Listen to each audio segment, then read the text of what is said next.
Mark Horsch here from Embodied Yoga Principles, joined again by my colleagues Tonya and Ekaterina. So, today we're going to look at embodied yoga to do as a teacher before a class. So we're all teachers of different kinds of things. You teach classical Iyengar yoga, is that right? And French. And French as well. Okay, great.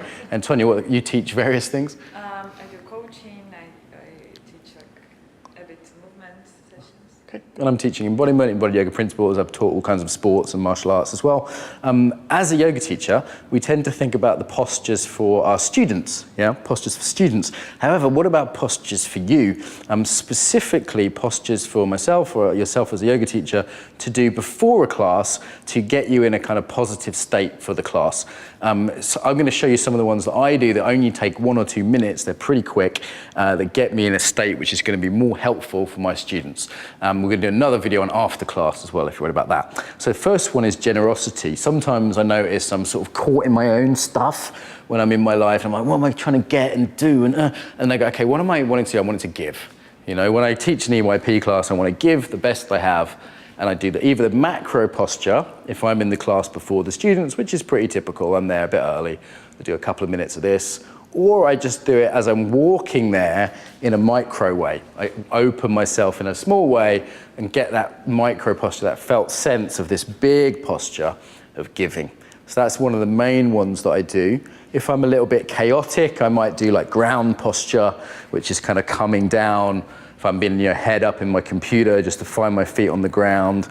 I might organize myself by doing yoga in a very precise way. So it's the posture, but it's also the how we do it. So it might be even doing a triangle or something, but in this a very organized way to get that structure into my system. If I'm wanting a bit more joy, let's say I've had a hard day, I might do a bit of enthusiasm posture, everyone's favorite. So that's one I do to sort of find that joy if it's been a hard day or it's like it's after lunch and I'm tired or whatever, that could be a good one. Any others that you two like, sort of pre-teaching or training? Usually I do the taking space. Great. So there's two that I forgot because I don't really need them, but a lot of people do. You need this one. So there's taking space, which is like, right, I'm about to be seen. Like, if you're not used to that, I'm sort of so habitual teaching for me, it's not, I don't need this one generally. Or authority posture, right? So a lot of my students struggle, particularly if they're junior teachers or they're teaching a new area, like Tonya's new to EYP, is getting that authority, finding that big authoritativeness. Now, if you're naturally quite a hard authoritarian person, you don't need this one, like myself. But if I'm having days where I'm feeling a bit unconfident, a bit like wobbly, or I've got a bit of criticism or something, this can be a good one to kind of find that base again. Cool? Entering if you are teaching a new group. Nice, nice. So entering posture is like, okay, new thing, new beginning, new, as you say, new group, entering in. So forwards with the arms a little bit more, yeah. Yeah, so that entering posture of like, going into this. And again, that could be a walk. That could be how I walk to the class. Or if I find myself a little bit too bullheaded, I might go into a sort of more openness as I walk to class to notice the trees and there's buildings, just because I actually want to listen to my students. So there's no right answer here, but there's some pretty common ones. The authority in taking space and the ones I showed, really, really common.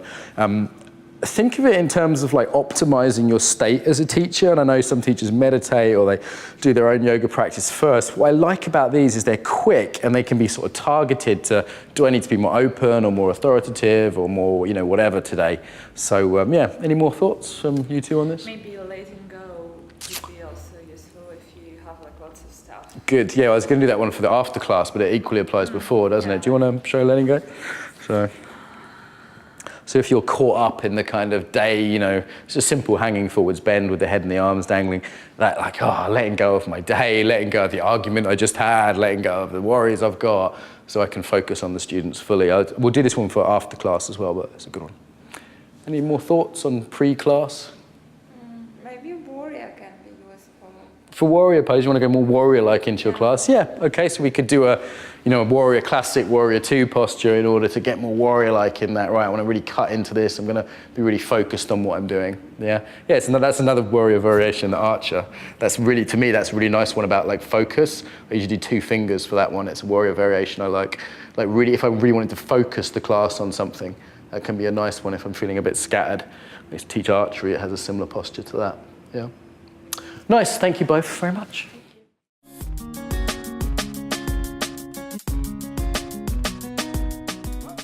So I hope you enjoyed that video. If you did, you can subscribe to the channel, hit the bell. More importantly, however, get the newsletter. So the newsletter you do, is that right? In the box here? Okay. So why you would want the newsletter, so you hear about the best videos, so you actually ask me questions, you can reply to the newsletter, I'll reply. You can hear about events, teacher trainings, other things that are happening and stay in touch more reliably. So newsletter there.